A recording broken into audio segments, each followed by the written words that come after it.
चला तर आज आपल्याला मऊ व लुसलुशीत इडली बनवायची आहे।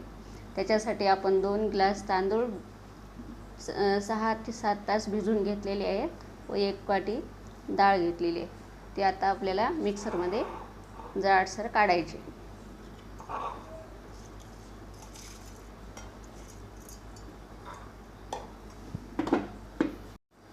आपण असे जाडसर तांदूळ काढून घेतलेले। आपण अशी डाळ व तांदूळ काढून घेतलेले आहेत आणि एकत्रित करून आपण याला मिक्स करून घेऊ।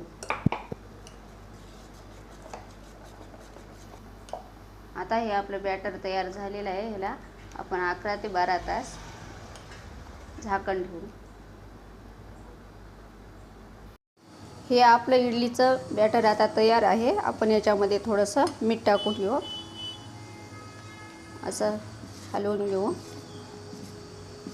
आपण आता इडली हे बॅटर आपण त्या पूर्ण प्लेटला आपण तेल लावून घेतले, त्याच्यामध्ये आपल्याला टाकायचं।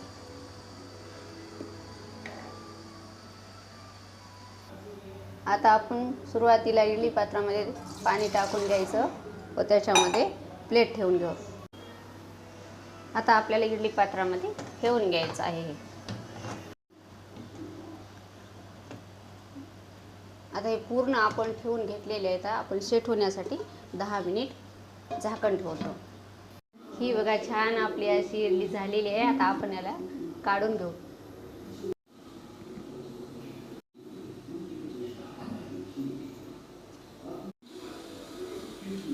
ही पहा आपली छान अशी जाळीदार इडली बनलेली आहे। तुम्ही पण करून बघा।